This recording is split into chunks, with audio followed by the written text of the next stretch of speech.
Okay, got another great educational clip for you here. In this video, we are looking firstly at the differences, the optical differences between a commonly cut round.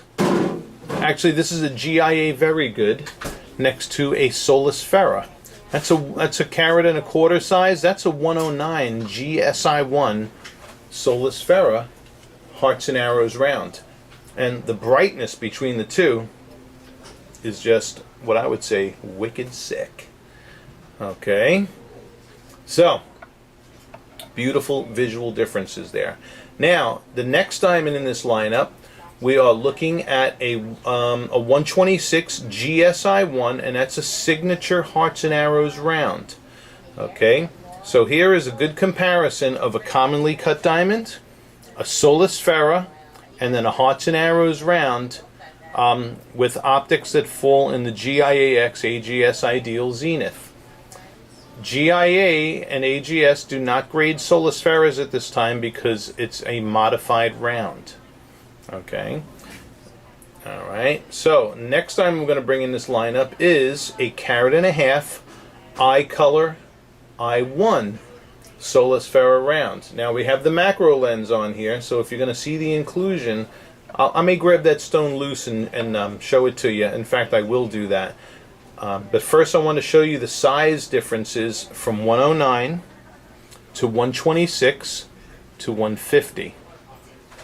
Okay, so that is another beautiful, and here's just a really good comparison too of a hearts and arrows round next to Solasfera rounds, looking at them for brightness and contrast. Okay, so there's your visual differences in your diffuse daylight for brightness and contrast.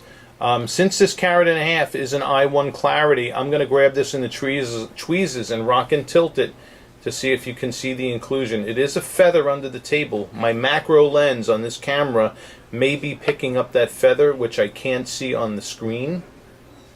But if you can also see how, if you can see it, you can see how faint it is. All right, I'm gonna grab that with the tweezers now. Okay. So here is the carat and a half I1, and I mean the distance from the camera to the diamond, I mean this is really looking at the diamond critically, because you're not looking at it with stereoscopic vision but monocular. Right there I can see the, you can make out the inclusion. It's under the table. I can see it on that tilt angle right there.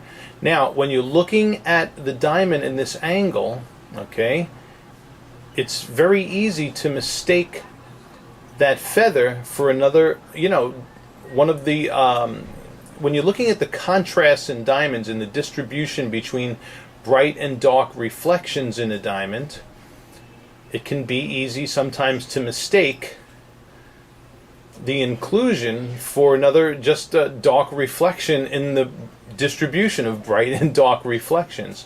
But right there, that's the worst of it. Okay, so if you think that you can't live with that, then don't buy it. Okay, and we'll take that off for reserve. But right there at that angle, that's the best way for me to show you the inclusion in this I1 and whether it's eye visible or not. Okay, so this is a great little educational video because of this reason. And also demonstrates how we can show our clients all over the globe whether a diamond is eye clean or not. Of course, it's most easily masked in this position and more easily seen when we tilt it on the side like that. Okay, so there is that. Now we're going to take all of these same diamonds, but then you got to take into account you got a carat and a half in the size. Okay, that's less money than the budget range you want to be within. So you got to take all that into account. But if you can't live with that, don't buy it. If you're fine with it, if you look at it and you say, oh, I can live with that, it's no big deal. If that's the worst case scenario, then you should get it. Okay. Now we're going to look at them in spotlighting. We're going to look at sparkle, and then we're going to look at fire. All right. Now we got the sparkle filter on, and here are your differences in fire and sparkle. This is between, again, the GIA very good on the left next to the Solasfera on the right. Okay. And you know, you could plainly see the visual differences there, of course. Here is the hearts and arrows round. Okay.